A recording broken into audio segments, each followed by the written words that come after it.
Kadama TV waliwo bakadaama bangi abavudde ne bagamba nti ekintu ky'omudalasini kibakoledde. Waliwo kadaama yajja n'atunnyonnyola n'agamba nti omudalasini ye bw'abeera mu kizibu gwe gumukolera.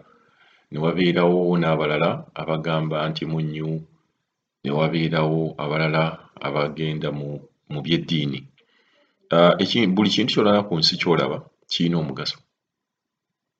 Abantu bano era omuwala oyo yavaayo n'awa sitoori eno yagamba nti ye mulokole naye akkiririza mu bintu ebimu.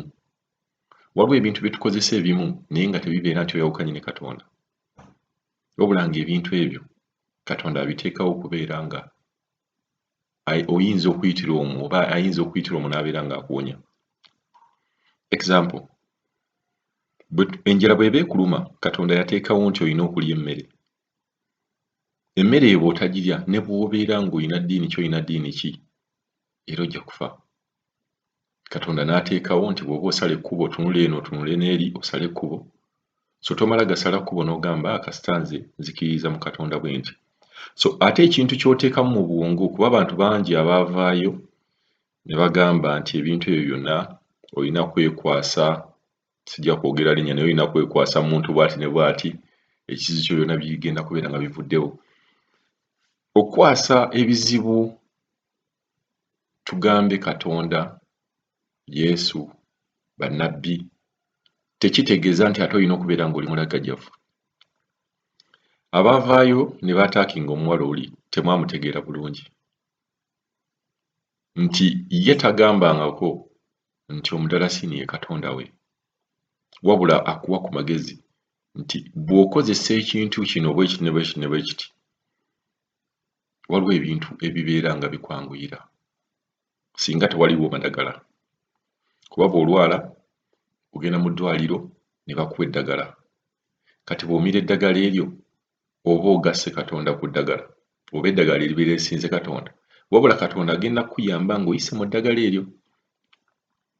So buli abakadaama bavaayo ne bawa ku magezi omuntu okubeera ng'omucriticizinga, vaayo buvi oba gwe sirika busiisi obeere nga ekintu ekyo tekikolera. Naye kadaama nze nebaza nnyo bakadaama bavaayo ne babeera nga bawa ku magezi. Kuba obujulizi bungi obukomawo mu n'agamba nze nakoze ekintu bwe kiti ne bwe kiti n'ekyankoledde. Ngenda bawa example. Mu ddiini y'Obusiraamu bagamba nti omunnyo ogwo ddagala nnyo era omunnyo gugoba amajjini. Naye tekitegeeza nti bw'ogukozesa omunnyo ogwo obeera ogasse Katonda ku kintu ekirala, kuba n'eddiini etwogerako era bagamba ofunanga n'omunnyo n'oguyiwa ne mu ttooyi. W'otegeera nti omunnyo gw'amaanyi, omunnyo n'obeera nga ogufunye n'oguyiira omusota, omusota gufiirawo. Kye kimu n'amafuta. So tekitegeeza nti bwe mba nfunye omunnyo ogwo ne nguyiira musota kitegeeza nti mba ngasse Katonda ku kintu ekirala.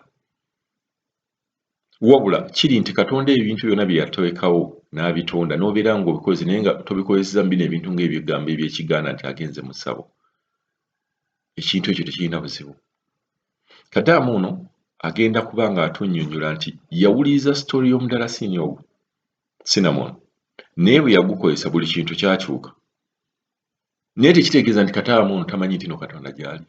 Wabula ekintu kino yakikozesa okusobola okubeera nga kimugondeza embeera. Katonda ayita omu agondeza embeera. Mbawadde example y'eddagala nti lwaki omuntu bw'olwala ogenda n'omira eddagala. Katonda agenda kuyisiza mu ddagala eryo akuwonye. Naye bw'ogamba nze nzikiriza mu gundi temugatta ku gundi ne gundi, tojja kubeera ng'omalako. Katuwulize kadaama ono ng'annyonnyola ku mudalasini kiki kye gwamukolera. N'ab'omunnyo twabalaba naye mumanyi nti ebintu gye biri ate ng'ebintu ebyo ogenda okubeera ng'obyeggyako. Katonda alina okubeera ng'akuyamba ng'alina ekintu ky'ayitamu. Halo Nyabuli Kadama TV. Yebaliko omukulu Kadama TV.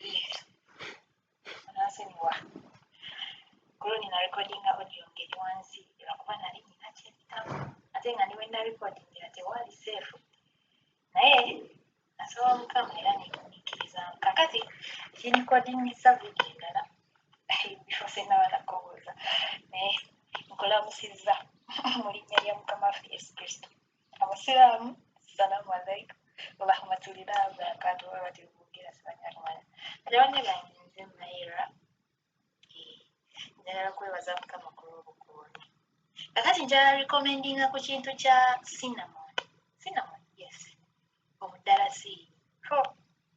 Nali nina kyempitamuko emabegakaawo era nga bula audio ze nakusingira n'ongamba nti ngo ziri wansi. Naye nasabamuko Mukama n'antaasa. Naye nga simanyi ekya cinnamon. Kati we nawulira audio yo n'omuwala owa cinnamon.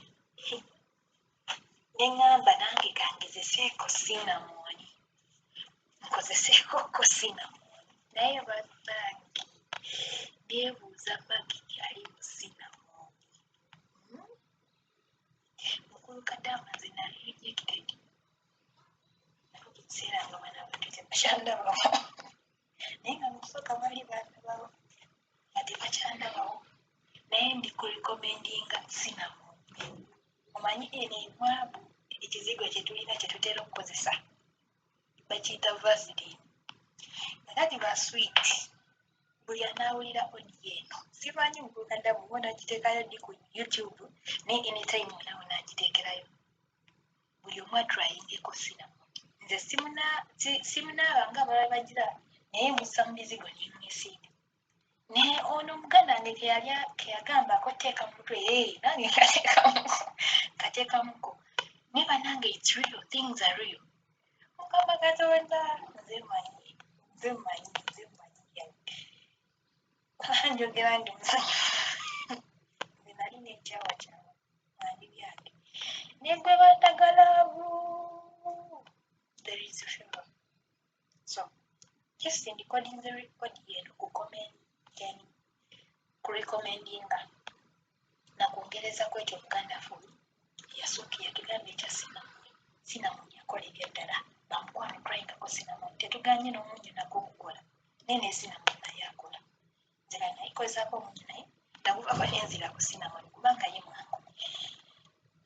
Mukozese cinnamon bannange, mukozese cinnamon. Museeko mu bizigo mwesiigeko cinnamon, things are real. Byaddala si lwali. Ebyo ebyange Mukulu Kadaama. Omanyi bino ebyeno byakwerwanako kwebeerera. Nze kati ngenda kwogera ng'oyo bwe yagamba I eat anything. Luli nga ndya ku ggi ne bayomba nabo ne banyiiga. Naye kati ninga ali waka kwegamba ebintu byagonzebwamu biri so easier than okusooka. Tuli nga akasozi nninnya kalinye ate nga kakaluba. Naye neebaza Mukama wange. Bwe bali mukwano olw'obutabeera selfish n'otugamba ku bya cinnamon. Mukama Katonda yamanyi. So ebyange Mukulu Kadaama TV. Just in recording to recommending about cinnamon. Things are real. Cinnamon works. Everyone ng'olina ky'oyitamu nga kikaluba try out cinnamon. Ajja kuyamba. Emabegakaawo byali bibi nnyo. Ndowooza bagenda kunfulumya wano. Mbadde neerayidde n'okugamba nga bw'obeerako ku ssimu kimuluma. Wazira kwegamba nga banniingiriza every corner.